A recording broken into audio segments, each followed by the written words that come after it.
জন্মিস্তান কিয় এনেকা চৰকাৰে আমাৰ লগত আমাৰ মুছলমান হৈ কাৰণে আমাক টাৰ্গেট কৰি কেনে এনেকা কৰি হাৰাশাস্তি কৰি আছে।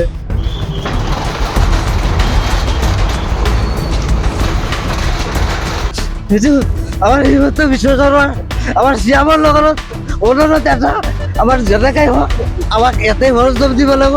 আমাৰ জাগা কত নাই।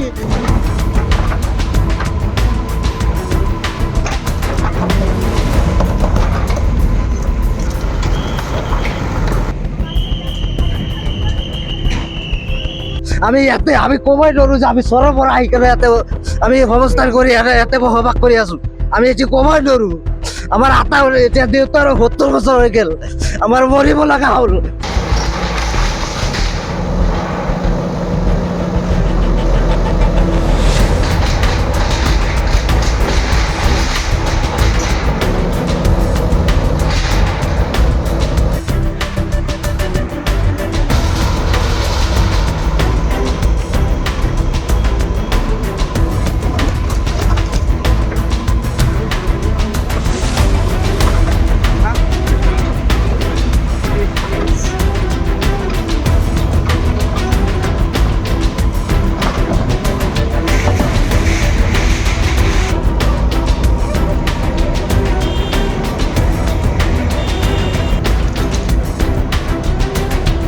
থাৰ্টি 3 ইয়াৰ্ছ হৈ আছে।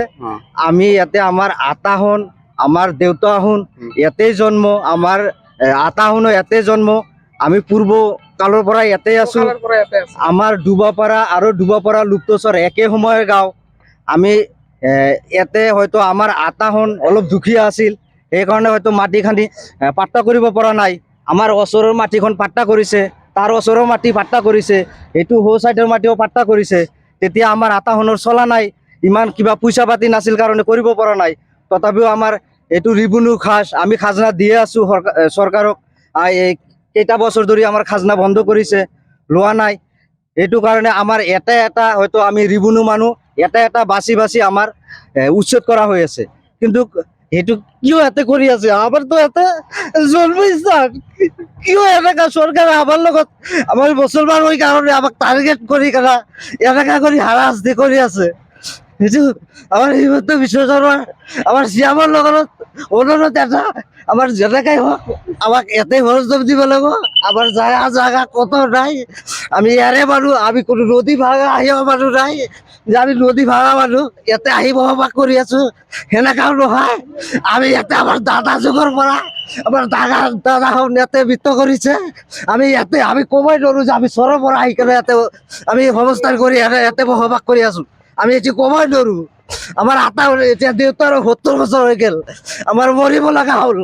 তথাপি আমাৰ চৰকাৰে কিয় আমাক এনেকা বাছি বাছি টাৰ্গেট কৰি কেনে মুছলমানক হৈছে কাৰণে আমাক এনেকা এটা ঘৰ বাছি বাছি আমাক উচ্ছেদ কৰি আছে।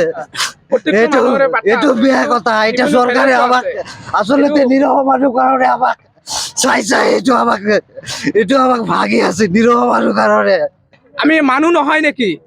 আমি মানুহ নহয় ভাবি আছে যে হিমন্ত মামাই অকল টাৰ্গেট কৰি আছে যে মুছলমান সম্প্ৰদায়সকল লোকসকলক আমি কি নিষেধ কৰি দিম।